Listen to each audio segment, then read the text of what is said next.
अस्सलाम वालेकुम, मेरा नाम साद अली है और फ्रीलांस पाकिस्तान के प्लेटफॉर्म में आप सब लोगों का वेलकम है। आज की वीडियो में हम एक बहुत ही इम्पोर्टेंट क्वेश्चन और बहुत ही इम्पोर्टेंट प्रॉब्लम के बारे में बात करेंगे, जो कि बहुत से न्यू सेलर्स को जो है वो फेस करना पड़ती है। बहुत से न्यू सेलर्स जो हैं वो हमें मैसेज करते हैं और वो हमसे कहते हैं कि हमने अकाउंट तो क्रिएट कर लिया है, लेकिन हमें बाय रिक्वेस्ट शो नहीं हो रही है। तो अब जब आपके पास बाय रिक्वेस्ट शो नहीं होंगी तो आप जॉब्स के ऊपर अप्लाई नहीं कर सकेंगे और ना ही आप प्रोजेक्ट हासिल कर सकेंगे। तो आज की वीडियो में मैं आपको उन रीजंस के बारे में बताऊंगा और उन मिस्टेक्स के बारे में बताऊंगा जो कि हमारे न्यू सेलर्स करते हैं, जिनकी वजह से उनको बाय रिक्वेस्ट शो नहीं होती हैं। और साथ के साथ मैं आपको कुछ ऐसे स्टेप्स बताऊंगा जिनको अगर आप फॉलो कर लेंगे तो आपको जो है बाय रिक्वेस्ट शो होना स्टार्ट हो जाएगी। तो चलिए स्टार्ट करते हैं।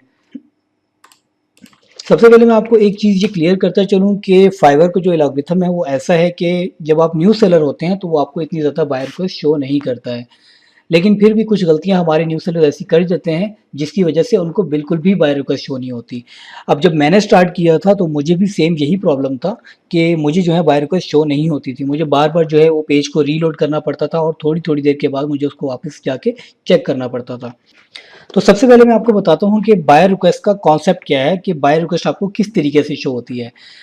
तो बेसिकली जो बाय रिक्वेस्ट होती है वो आपको जो है सब कैटेगरीज के ऊपर या कैटेगरीज के ऊपर शो होती है जो आपने गिग बनाते हुए सिलेक्ट की होती हैं। मैंने जैसे कि अपनी पहली वीडियोस में भी कहा है कि जब आप न्यू सेलर होते हो तो आपको जो है 7 गिग्स बनाने का अलाउ होते हैं। तो मैंने आपको पहले भी ये कहा था कि आप जो है कोशिश करें कि आप मैक्सिमम नंबर ऑफ गिग बनाएं। अगर तो आप 7 गिग्स बना सकते हैं तो वो वेल एंड गुड है। तो अभी आप यहाँ पे देखेंगे कि मेरे पास 3500 समथिंग जो है रिक्वेस्ट शो हो रही है। अब ये सारी वो रिक्वेस्ट है जिनके ऊपर मैं अप्लाई कर सकता हूँ। और इसकी जो राइट साइड पे आप देखेंगे यहाँ पे लिखा हुआ है ऑल सब कैटेगरीज।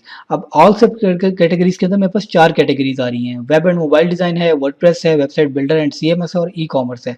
अब ये वो कैटेगरीज हैं जो मैंने गिग बनाते हुए जो है वो अपने गिग के अंदर ऐड की हैं।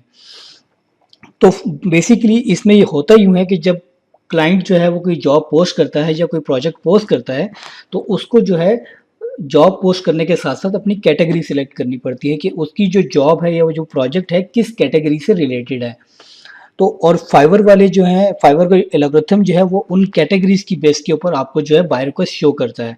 अब फॉर एग्जांपल यहाँ पे आप देखें ऑल सब कैटेगरीज के अंदर फॉर एग्जांपल अगर मैंने ई कॉमर्स की एक सब कैटेगरी जो है वो सिलेक्ट की हुई है, तो अब ये देखें मेरे पास सिर्फ यहाँ पे ई कॉमर्स ही मेरे पास जो है जॉब्स यहाँ पे शो हो जाएंगी। तो चलो मैं आपको एक एग्जांपल के तौर पे एक गिग बना के दिखाता हूँ कि जो है वो आपने कैसे सब कैटेगरीज को सेलेक्ट करना है। यहाँ पे आप गिग्स के सेक्शन में आएंगे और क्रिएट अ न्यू गिग करेंगे। अब फॉर एग्जांपल यहाँ पे जो है अगर आप लोगो डिजाइनिंग करते हैं या ग्राफिक डिजाइनिंग करते हैं फॉर एग्जांपल, तो मैं एज एन एग्जांपल लेके चलता हूँ और मैं आपको एक गिग बना के सिंपल सा टाइटल लेके मैं आपको गिग बना के दिखाता हूँ। I will do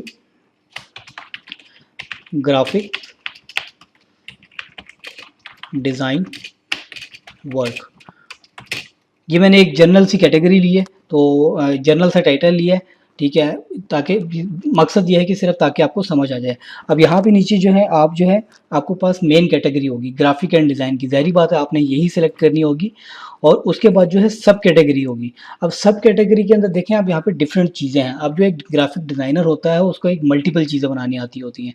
for example ये लोगो डिज़ाइन है, बिजनेस कार्ड एंड स्टेशनरी है, इलस्ट्रेशन है, कार्टून करेक्टर्स हैं, फ्लायर ब्रोशर्स हैं, बुक एंड एल्बम कवर्स हैं।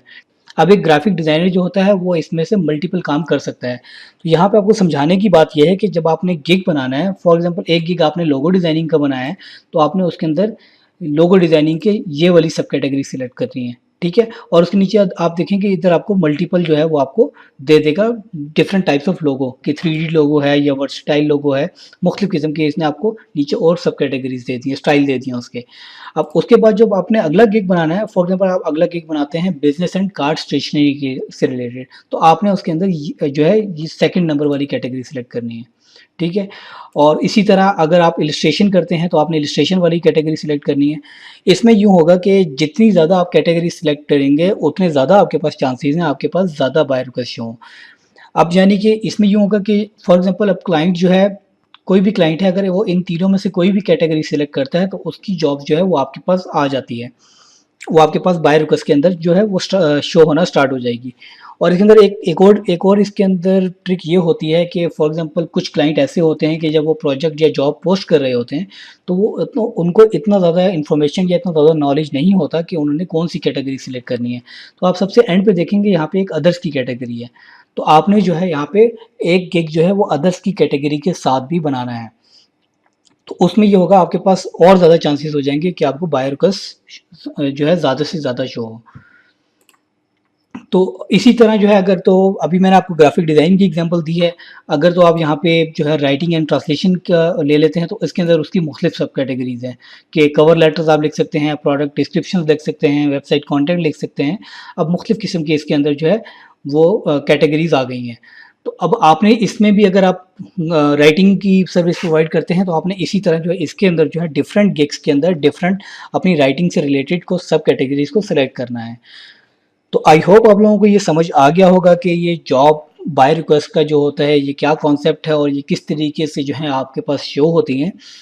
तो लेकिन इस चीज़ का एक चीज़ में ध्यान रखिएगा कि जो बाय रिक्वेस्ट होती हैं वो मोस्टली जो होती हैं वो रात को जो है यहाँ पे अपडेट होती हैं।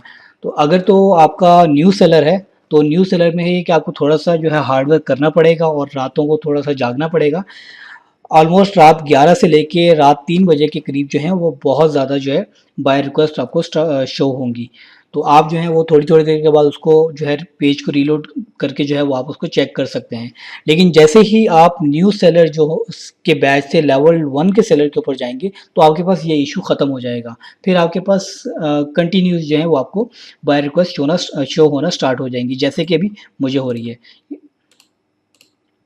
Bye request. अब ये देखें कि मैंने यहाँ पे बाय रिक्वेस्ट पे क्लिक किया है, तो अब यहाँ पे मुझे 3500 समथिंग मुझे बाय रिक्वेस्ट शो हो रही हैं। तो आप भी जब न्यू सेलर से जो है लेवल 1 या लेवल 2 सेलर जो है आपको बैच मिल जाएगा, तो आपके पास ये इश्यू ख़त्म हो जाएगा। आपके पास कंटिन्यूअस जो है आपके पास जॉब्स जो हैं वो आपके पास बाय रिक्वेस्ट के अंदर रहेंगी जिनके ऊपर आप अप्लाई कर सकते हैं। तो आई होप आप लोगों को ये कॉन्सेप्ट समझ आ गया होगा और ये वीडियो आपको अच्छी लगी होगी। अगर आपको कोई भी क्वेश्चन है तो आप मुझसे कमेंट सेक्शन में पूछ सकते हैं। मैं पूरी कोशिश करूँगा कि मैं आपको उसका सॉल्यूशन बता सकूँ या उसका जवाब दे सकूँ। तो आज की वीडियो के लिए इतना ही। इंशाल्लाह नेक्स्ट वीडियो में आपसे फिर मुलाकात होगी। तब तक के लिए खुदा हाफ़िज़।